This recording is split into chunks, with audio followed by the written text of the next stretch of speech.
नमस्ते बच्चों, मैं तृप्ति सांगानी सरस्वती ग्रुप ऑफ एजुकेशन में आप सभी का स्वागत करती हूँ। बच्चों, पिछले क्लास में हमने इकाई दूसरी इसका अभ्यास किया था। आज हम इस क्लास में चैप्टर नंबर 3 यानी कि इकाई तीसरी सच्चा हीरा इसका अभ्यास करने जा रहे हैं। लेकिन पिछले क्लास में हमने जो पढ़ा है उसको फिर से दोहरा लेते हैं। पिछले क्लास में हमने इकाई दूसरी हम भी बने महान इस इकाई का पठन किया था, यानी कि इसका अभ्यास किया था। अब याद कीजिए कि उस इकाई में क्या क्या था। यस, उस इकाई में 4 दृष्टि यानी कि 4 बातें बताई गई थी। सचिन तेंदुलकर के बारे में, स्वामी विवेकानंद के बारे में, फिर गोपाल कृष्ण गोखले के बारे में और अंत में हजरत अली के बारे में। इन चारों लोगों से हमें कुछ न कुछ सीखने को मिला था। याद आया कि नहीं?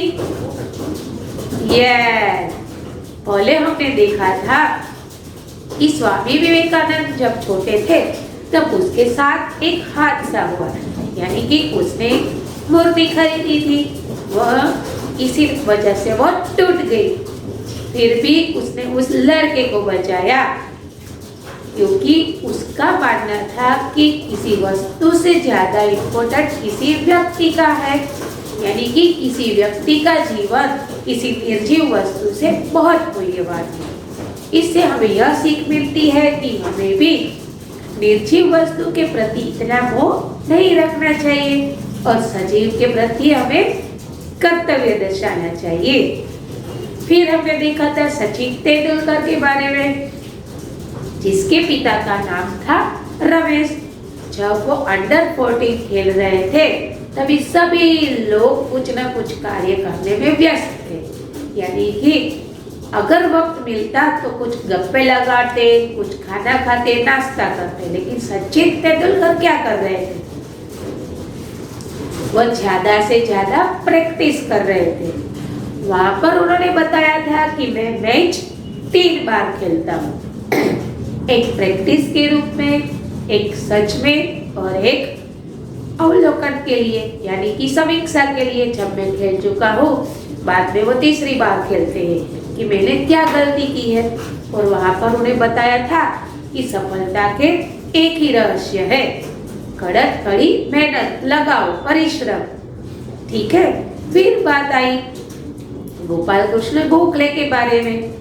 वहां पर उन्होंने दर्शाया था कि नियम सबके लिए होते हैं, चाहे वो उच्च अधिकारी क्यों ना हो और सामान्य मनुष्य क्यों ना हो। यदि हम किसी कार्य के साथ जुड़े हुए हैं तो हमें दोनों के साथ अच्छे से न्याय करना चाहिए। ना कोई बड़ा है तो उसको नियम नहीं लागू होते और ना कोई छोटा है तो उसको सभी नियमों का पालन करना, ऐसा नहीं है। हर इंसान के लिए नियम बराबर होते हैं। फिर बात आई हजरत अली की। वो एक प्रामाणिक शासक है। किस प्रकार? क्योंकि उसने सरकारी मोमबत्ती बुझाकर अपनी निजी कार्य के लिए अपनी मोमबत्ती जलाई, यानी कि वहां पर उसकी प्रामाणिकता दिखाई देती है। तो बच्चों, यह तो हुई इकाई दूसरी की बात। अब हम बात करेंगे इकाई तीसरी, लेकिन उससे पहले मैं आपको एक कहानी बताती हूँ। आपने बहुत बार सुनी होगी श्रवण के बारे में, सुनी है कि नहीं? यस, चलो फिर से सुन लेते हैं। आपने श्रवण का नाम सुना ही है। उसने क्या किया था? आप कई बार उसकी फोटो भी देखते हैं। उसकी फोटो में क्या दिखाई देता है? यस, तोल माप जैसा कोई साधन दिखाई देता है और उसमें 2 इंसान दिखाई देते हैं। यार, जब श्रवण अपने घर में एक दिन था तब उसके माता पिता अंध थे। तब उसके माता की बात उसने सुन ली कि मुझे बहुत ऐसी इच्छा हो रही है कि मैं कहीं पर यात्रा पर जाऊं, लेकिन हम तो अंध हैं, हम कैसे जा सकते हैं? ऐसा बात करते हुए उसने सुन लिया। तभी उसने मन में ठान ली कि चाहे कुछ भी हो जाए मैं अपने माता पिता को यात्रा करवाऊंगा, लेकिन कैसे करवाऊं? फिर उसने एक तोल माप जैसा एक कावड़ बनाया और एक में उसको पिताजी को बिठाया और दूसरे में उसकी माताजी को बिठाया और अपने कंधे पर लादकर उसने बहुत जगह पर भ्रमण किया, यानी कि अपने माता पिता को यात्रा करवाई। तो ये अच्छे सपूत होने का सबूत है। हम कई बार सुनते हैं बुजुर्गों के सामने कि अगर बेटा बनना है तो श्रवण जैसा बनो। ठीक है, अब मैं कुछ और बात बताना चाहती हूँ। इस दुनिया में बहुत लोग ऐसे हैं जिसके पास बहुत ज्ञान होता है, बहुत समझदार होते हैं। किस प्रकार? यानी कि बहुत ऐसी चीज होती है जिसकी उसकी तुलना कोई नहीं कर पाता।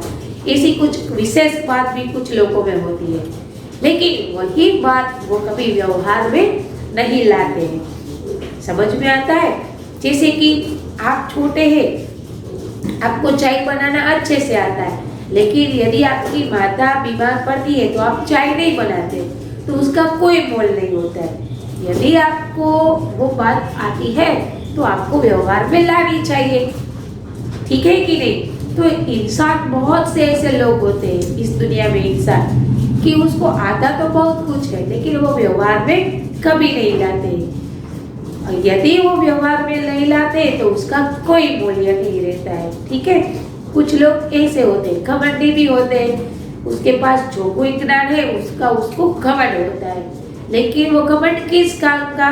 क्योंकि उसको जो चीज आती है वो तो कभी व्यवहार में लाता ही नहीं, किसी के उपयोग होता ही नहीं। यहाँ पर भी हम कुछ ऐसा ही पढ़ने जा रहे हैं। इस कहानी में कुछ ऐसी ही बात बताई गई है। तो चलो अब इस कहानी को पढ़ते हैं। इस इकाई का नाम है सच्चा हीरा। अब पहले ही आप बताएंगे कि सच्चा हीरा मतलब क्या होता है। क्या हीरे की बात हो रही है? नहीं, वहाँ यहाँ पर वो हीरे की बात नहीं हो रही है। यह बात हो रही है अच्छे आदमी की, अच्छे इंसान की। और इस इकाई का साहित्य प्रकार है कहानी। यह एक कहानी है। आपने बहुत सारी कहानी पढ़ी होगी और सुनी होगी। हमने एक कहानी का लेक्चर भी ले लिया है। अब आपको पता भी चल गया होगा कि कहानी किस किस रूप से लिखी जाती है। कहानी लिखते वक्त कौन सी बातों का ध्यान रखना है कि नहीं? यस। चलो अब हम इस इकाई के शब्दार्थ और मुहावरे देख लेते हैं, जिससे आपको इस इकाई पढ़ते वक्त कोई दिक्कत ना हो। शब्दार्थ: हीरा यानी कि बहुत अच्छा आदमी या अच्छा इंसान। चहचहाना, पक्षियों का बोलना। नींद यानी कि घोंसला, पक्षियों के रहने का स्थान। जगत, कुएं का चबूतरा। अब आप बहुत बार गांव में गए होंगे तो गांव पर आपने बहुत सारे कुएं भी देखे होंगे। कुएं के पास जो बैठने की जगह होती है, गोलाकार कुआं होता है कि नहीं होता है, और उसके पास जो बैठने की जगह होती है उसे चबूतरा कहा जाता है, यानी कि जगत कहा जाता है। ठीक है। कंठ यानी गला, आवाज। चाव यानी बहुत प्यार से, लगन से। प्रशंसा करना यानी कि तारीफ करना। बराबरी यानी कि तुलना करना। शक्तिशाली यानी कि बलवान। पछाड़ना यानी कि हराना, गिरा देना। ठीक है, अब देखते हैं मुहावरे। इधर उधर की बातें करना यानी कि गप्पे लगाना। लाखों में एक होना यानी कि बहुत विशिष्ट होना। बराबरी करना यानी कि मुकाबला करना। बराबरी करना यानी क्या? मुकाबला करना। तो चलो बच्चों, आप अपनी पुस्तक निकालिए और पेज नंबर 14 और 15 पर आ जाइए। यहाँ पर हम केवल 14 और 15 पर का पहला पैराग्राफ इतना ही अभ्यास करेंगे। अगला अभ्यास हम नेक्स्ट लेक्चर में करेंगे। ठीक है, चलो। सूर्य अस्त हो रहा था। पक्षी चहचहाते हुए अपने अपने नींद की ओर जा रहे थे। देखो बच्चों, याद आया मैंने आपको बताया था कहानी के लिए कौन कौन सी चीज आवश्यकता होती है, वातावरण, समय, ठीक है कि नहीं, याद आया कि नहीं? यस, यहाँ पर भी बता दिया है, समय बताया है पहला कि सूर्य अस्त हो रहा था, यानी कि शाम का वक्त है, समझ में आ जाता है। सूर्य ढल रहा था, पक्षी चहचहाते हुए पहले आया था, पक्षियों का बोलना, गुनगुनाना, उसका आवाज, उसकी आवाज यानी कि चहचहाना। सूर्य अस्त हो रहा था, यानी कि सूर्य ढल रहा था, शाम का वक्त था, पक्षी चहचहाते हुए अपने अपने घोंसले की ओर जा रहे थे। गांव में की कुछ स्त्रियां पानी लेने के लिए घड़े लेकर कुएं की ओर चल पड़ी।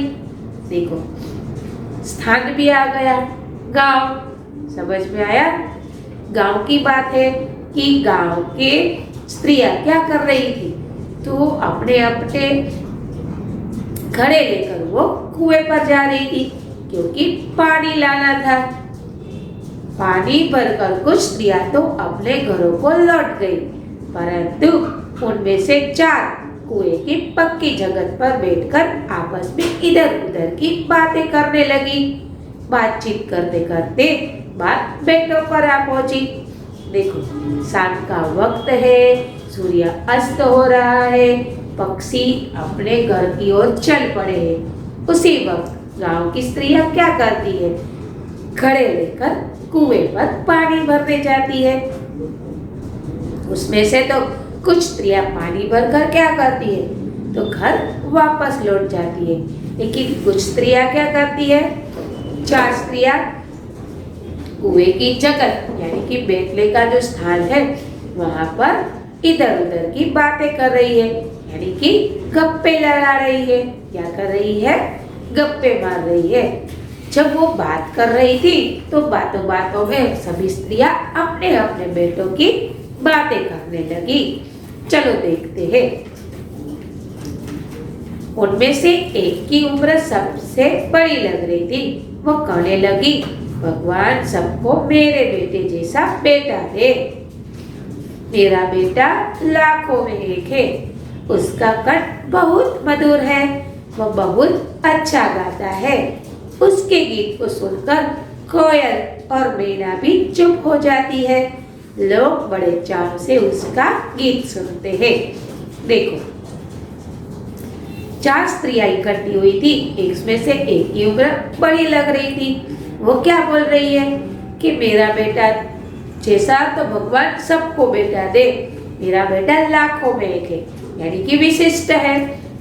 उसका कंठ यानी कि उसकी आवाज इतनी मधुर है कि जब वो गाता है तब कोयल और क्या बताया है, कोयल और मैना, 2 पक्षियों की बात की है, कोयल और मैना भी चुप हो जाती है। वो इतना मधुर गाता है कि लोग बड़े चाव से, बड़े प्यार से, बड़ी लगन से उसकी आवाज को सुनते हैं, यानी कि उनके गीत को सुनते हैं।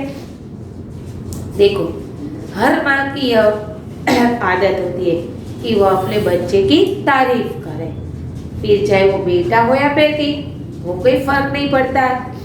उसको तो अपने बच्चों की तारीफ अच्छी लगती है, क्योंकि ये हर माँ का स्वभाव होता है।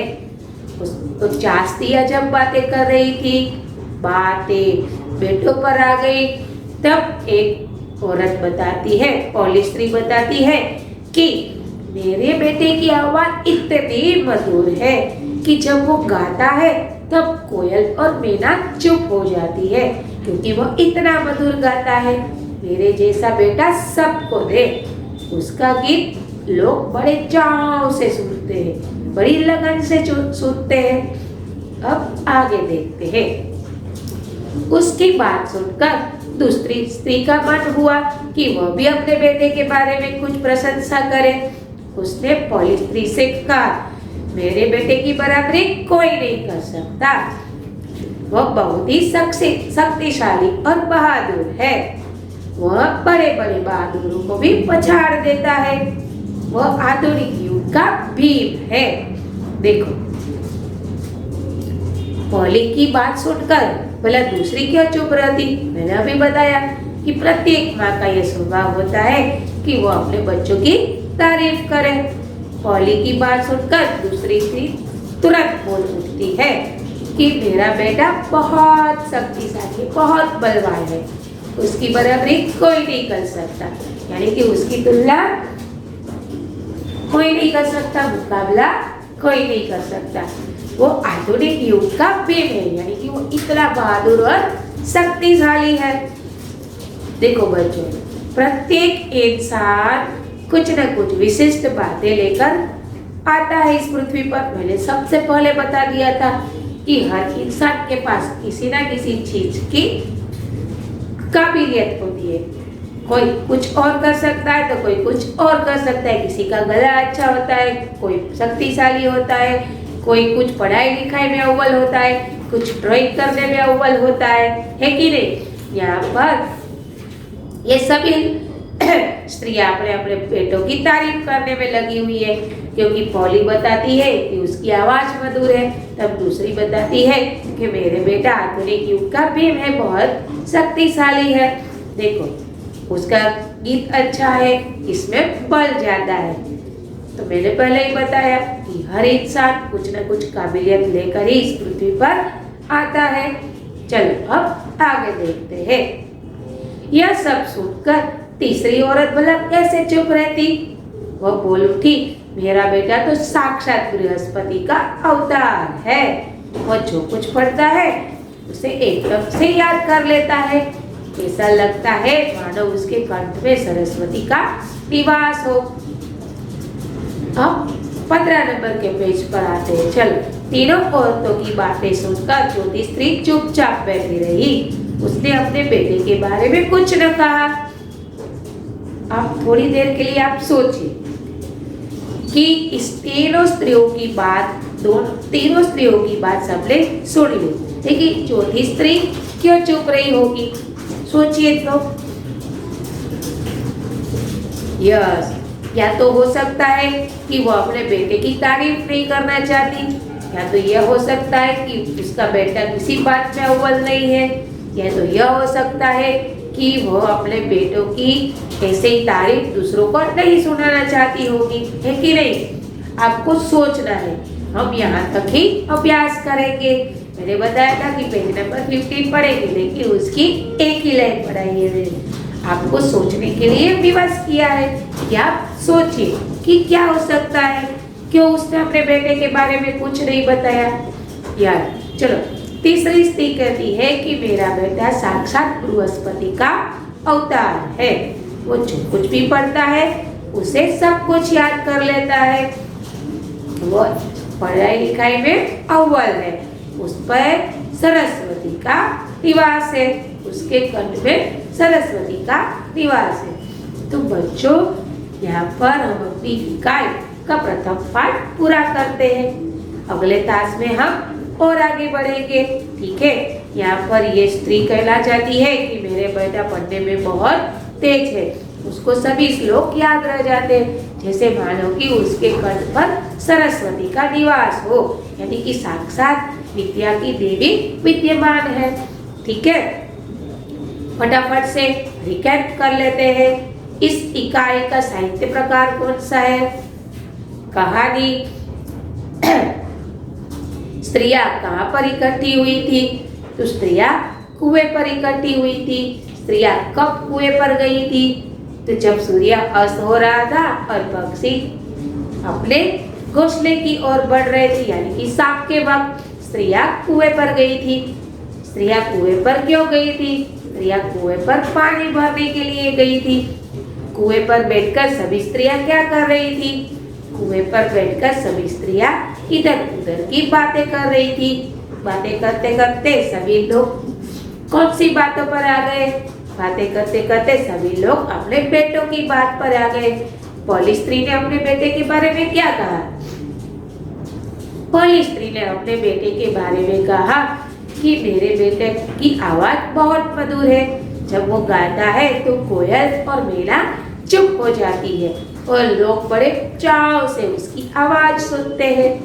ओके, दूसरी स्त्री ने अपने बेटे के बारे में क्या कहा? दूसरी स्त्री ने अपने बेटे के बारे में कहा कि मेरा बेटा आधुनिक युग का भीम है, वो बहुत शक्तिशाली है, उसका मुकाबला कोई नहीं कर सकता। तीसरी स्त्री ने अपने बेटे के बारे में क्या कहा?